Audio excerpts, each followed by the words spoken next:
All right, what's going on, guys? Welcome back to Treetop Garage.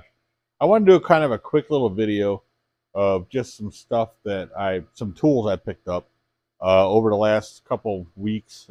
Just after Christmas, I started buying a couple things that I wanted, and I'm trying out my microphone again because last time I tried it did not work. So hopefully it worked now. I know it's not flashing red.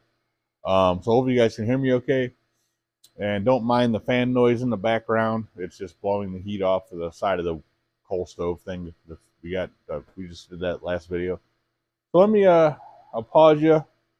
I'll turn you around so you can see what's going on here, and I got something else over here. So let me pause you. We'll be right back. All right, guys. First up is this English wheel. It's a benchtop style one. It's actually designed to go in a vise, but I think I'm gonna mount some angle iron on it. I'm gonna weld on some angle iron on a few spots and mount it to a bench so this can hang off from here over here, hang off so I can get to this. This is your tension on this. Now, one thing I noticed about this is fairly cheap. This is right around $100. This needs a little bit of work. I did put some washers in here to kind of tighten it up, but it's still a little bit loose. And then this here is a little bit wobbly too, so I think I'm going to get some set screws that have some inserts, like brass insert tips.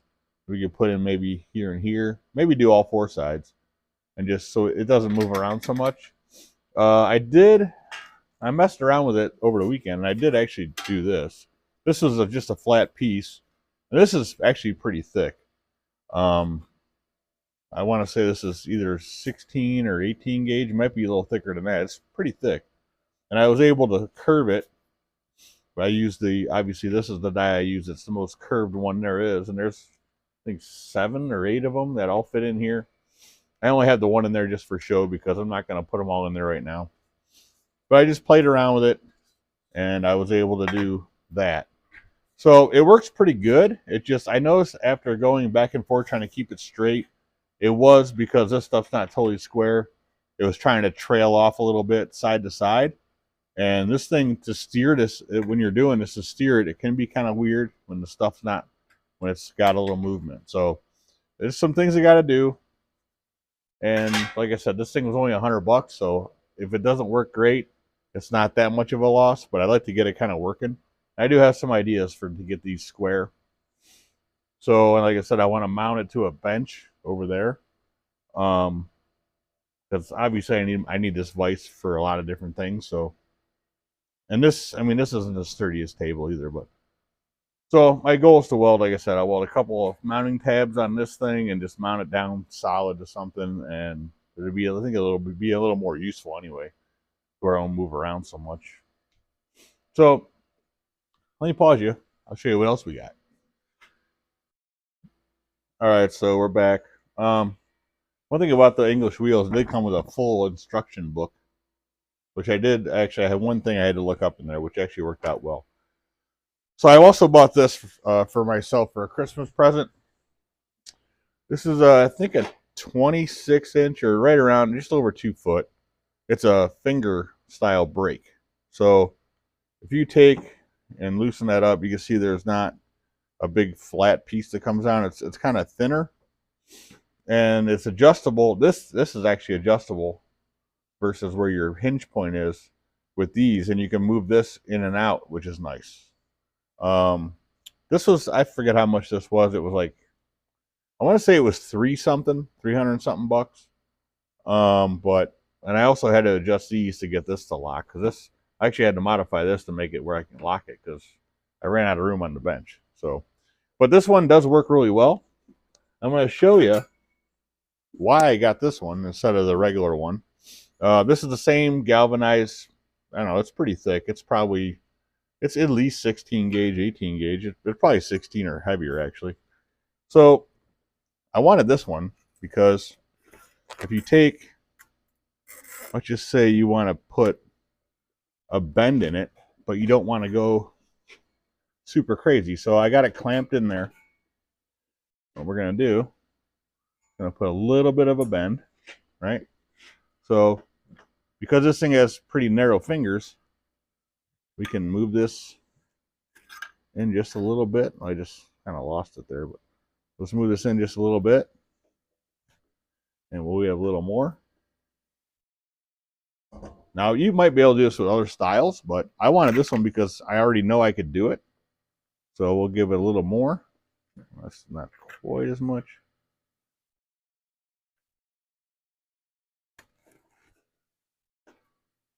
A little more. I want to do kind of like if I ever had to do like a rounded, a bigger rounded edge, I want to be able to do it for sure. And some of those other ones, I think it's got a lot more thickness behind here. So I kind of wanted something I can do something a little different with. So I want to see how this is going to work out because I haven't tried this yet till today. And I am kind of forcing it back down because it's kind of hard to...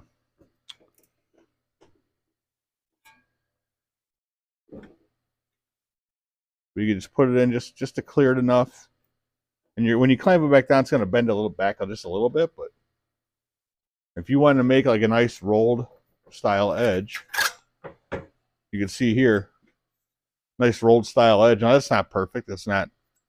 I could have went a lot more, and I could have actually made probably a full circle by tweaking it a little bit with my hand, and maybe even go with the English wheel or something, and maybe get this flatter. But I don't know if you could do this with the other style. It has just a big, I don't know. It's not the finger style. It's got like a big flat piece in there.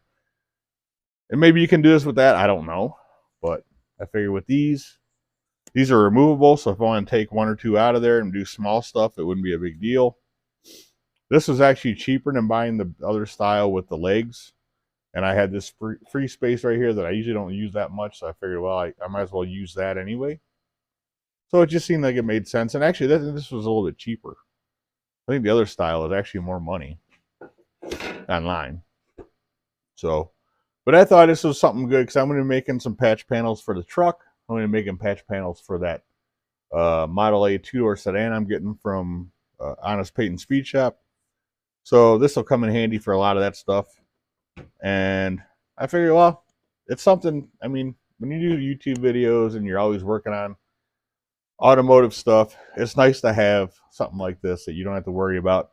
Because forever I've needed one of these. There's been many times that I've taken something like this, and you guys watched it. If you watched the Studebaker videos, when I did the trunk panel, we did the trunk lid, I should say. We made that big panel on the back of it that was missing. We did that all by hand with no tools like this. It was all, which we only really would have needed that one time for that little crease in the center. But if we ever needed to make like a rolled piece like this or something, which honestly you could do this with a shrinker stretcher too, which I'm actually thinking about getting one of those. But I figured this would be a nice addition, something I'll probably use fairly often, and it really won't be in my way. I mean, I use this table mostly over here, and you guys have seen it, and on this end over here. Over here, I don't use it that much for anything. I usually it just collects stuff. So I figured if I got this here, you know, maybe it won't collect so much junk. I don't know. So yeah, that's the two things we got. Like I said, that I want to modify. This is just going to stay here, I think. And I might play with it a little bit more. I might actually move this piece. You can use these, like I said, and move that back away from the brake line, like where the hinge point is. I might do that. I don't know yet. We'll see how it works out. So that's about it for that for this video anyway. I'm gonna go ahead and pause you and we'll wrap it up. But yeah, hold on one sec. All right, guys. So that's what we got. And I'm sure a lot of you guys have seen the lathe over there, the Craftsman, the old vintage Craftsman lathe. I got that the R Captain TIG welder over there, which we're gonna probably be using here soon too. And I got a lot of other stuff around here. I'm sure if you guys watch any of the older videos, you guys have seen a lot of that stuff. There's some new people coming aboard, of course, but you're going to see all this stuff. You're going to see it again at some point. So, but yeah, I'm looking forward to using that stuff, the brake and this thing here, to make some panels. This F100 needs a few patch panels made, and a lot of them have some little bit of curve to them, so I think it's going to help. But right now, I got like one or two more things to do with the steering, and we're gonna be putting this motor in hopefully this weekend for this weekend's video. We ran out of welding gas to actually weld those motor mounts in the last video, and I forgot to mention that. I went today and I got a new bottle of welding gas, and we should be good there if we have to do any more welding. So, which I don't see us doing much more welding on this right now, but there's going to be some other stuff I want to do that we're probably going to need the welder too. So, anyways, guys, thanks for watching. Give me a thumbs up for sure, and if you have not subscribed, because I put out videos at least once a week on usually the truck or whatever I'm doing. Me and my son comes over and we do all kind of things. So if you haven't done it yet, subscribe, give me a thumbs up, like I said, comment if you would, and we'll see you on the next video. Thanks for watching, guys. Have a good one.